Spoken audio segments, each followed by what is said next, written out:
Hi everyone, welcome to our latest video. Absolutely delighted to be able to show you today this utterly stunning Benelli Tornado 900 tray.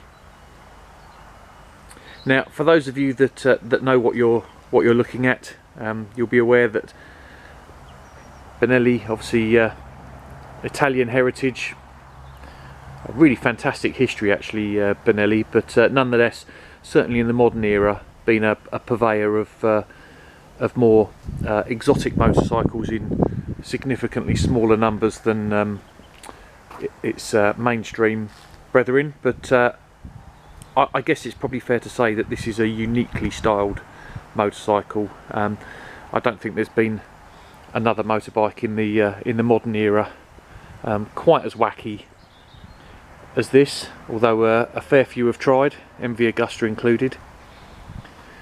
And as you can see, this particular bike is an 2009 plate,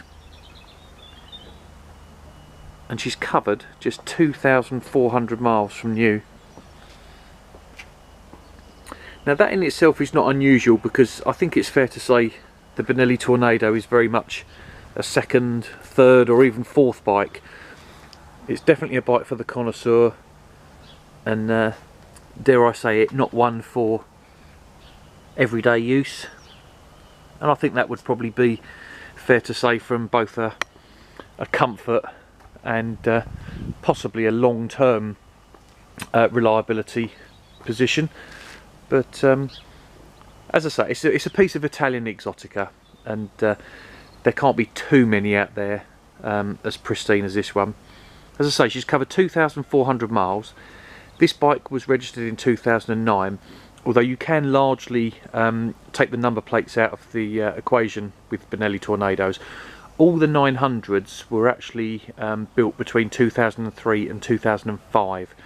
So most of the Benelli Tornadoes that you'll see on the market, whether they be 2007, 2008, even up to 2013, I've even seen a 2014 64 plate, they will all be late registered bikes that have previously been either stored in their crates or tucked away in the corner of a dealership somewhere.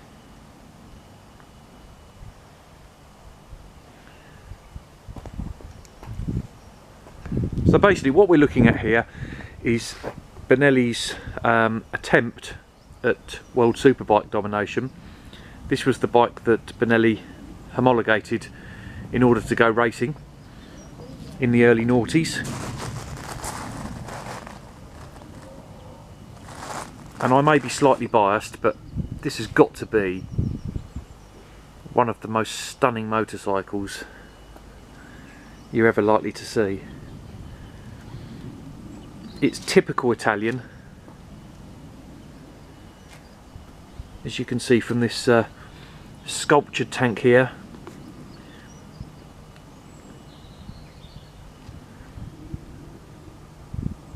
A futuristic tailpiece, fully wrapped around front fairing, the single stacked headlights with these gaping air intakes either side, even down to the mirrors. They really are absolutely lovely.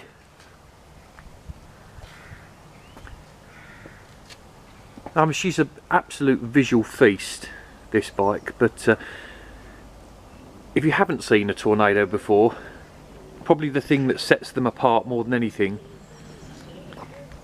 are these quirky, but by the same token extremely attractive, twin rear cooling fans.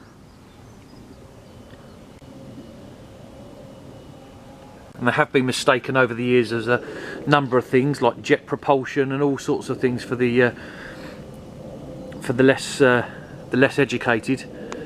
But basically, the whole idea of this design, it wasn't just to be different.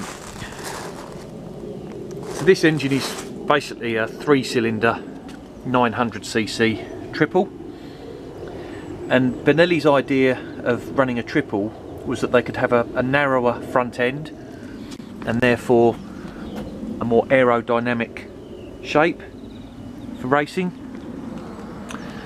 And as a result, what they basically did is used this area here as the air intake for the cooling system, and that runs all along the side of the bike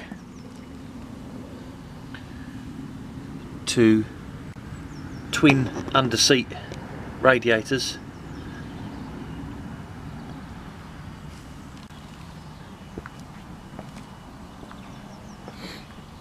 You may be able to see a little bit better from this angle. So as you can see, you've got your under-seat radiators there, and then basically when needed at idle or in traffic, you've got your twin under-seat cooling fans, which actually draws the air in from the other side of the radiator to keep it cool when stationary. But as I say, it was there was some method in the madness. There was some function in the form, whichever way you want to describe it, whichever cliche you want to use. I don't think Benelli put under-seat cooling fans just to be quirky, just to be different. And you can actually notice at the front of the bike, particularly the lower section, quite how narrow it is, and you know, you certainly wouldn't get that on an inline 4-cylinder motorcycle. So despite their efforts, it didn't really happen. It didn't really happen for Benelli on the track, and due to some, shall we say, unfortunate bad press in the early days of the Tornados, unfortunately the bike never sold in great numbers, but it is a fantastic bike. This particular bike, again, if you know what you're looking at, you will be aware that there were some early warranty issues and modifications that needed to be carried out. We've actually got written confirmation from Simon at MotoGB, who were the importers at the time, that all the relevant modifications that are applicable to this bike have been carried out, including the primary drive gear and the Z25 and the clutch mod. So everything's been done, and as a result, for under £5,000 you can have a beautiful, exotic, rare, and still pretty damn quick motorcycle. So if you like something a little bit different, then this could be for you. Got some fantastic components on it. Basically, the front USD forks are Marzocchi, and you can see we've got Brembo brake calipers. But just have a look at the cleanliness of the discs. No corrosion, no chips on the wheels.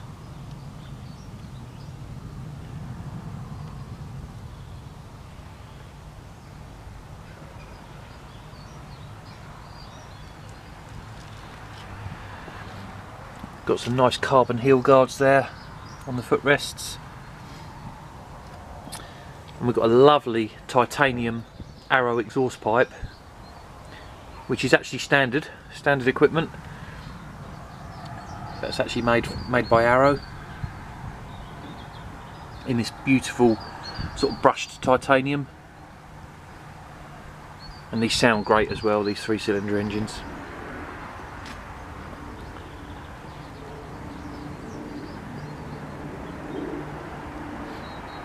And again, if we do some close-ups, as you can see, she's as clean as you would hope and expect a bike with less than 2,500 miles to be. The rear suspension's courtesy of Extreme Tech, or if you take its formal name, Extreme Technology.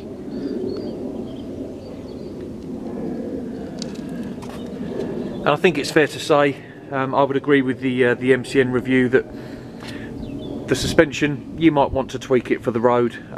It's probably beautiful on a billiard smooth racetrack. Clearly it wasn't designed for pothole strewn British B roads, but nonetheless, unless you were riding quickly, then the standard suspension settings should be absolutely fine. I think this bike is more for how it makes you feel than what it can do. Having said that, the 3-cylinder engine puts out 133 brake horsepower at the crank, close to 75 pound-foot of torque, and you've got a top speed of 167 miles an hour. So she's no slouch, but I suspect that the next owner will probably be someone similar to ourselves that just appreciates it for what it is. We've got these lovely instrument panels here with the yellow background, and we'll just allow it to do its self-check. So it runs through, and you can see the mileage there is 2428. Okay, so we'll just start her up for you. May just have to pull the clutch in, so excuse the camera for a second.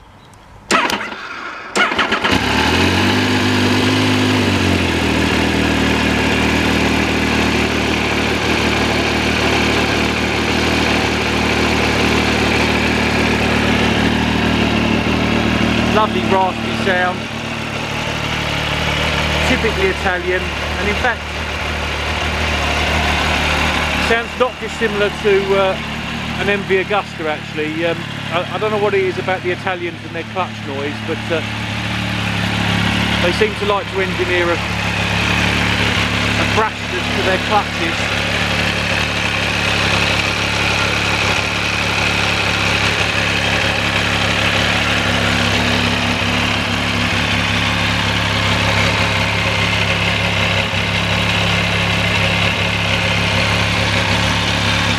Give the throttle a bit for you as well.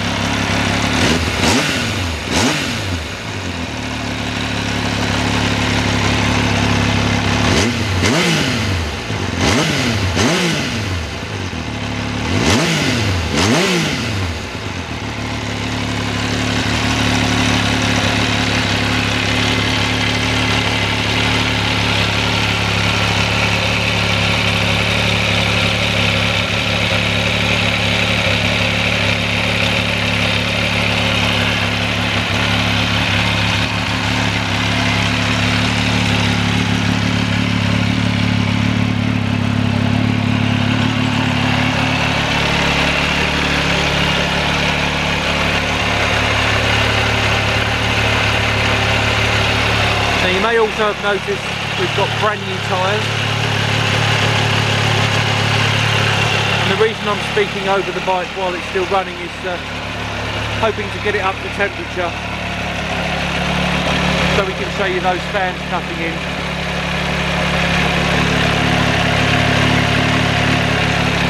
As you can appreciate, being a 2009 bike, we weren't happy to sell her with 9-year-old tyres. She's a sports bike after all, so we just fitted a brand new pair of super sticky Maxxis Supermax Sports.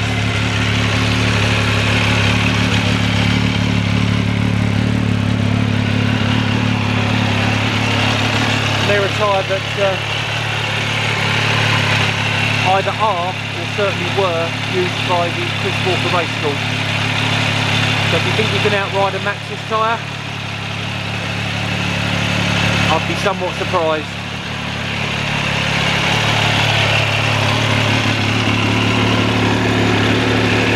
See, we're up to close on 90 degrees now.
And you can hear as we just turn the ignition back on, they just give themselves a final little swan song. And there you have it. So slightly longer video than normal, but we did want to show you those fans in action. But just to summarise, she's a Benelli Tornado 900 tray, 2009 on an 09 plate, covered just over 2,400 miles, all the modifications done, and with a brand new set of super sticky Maxxis Supermax Sport tyres. And this bike, unbelievably in my opinion, is available at $4,995. I hope you enjoyed the video.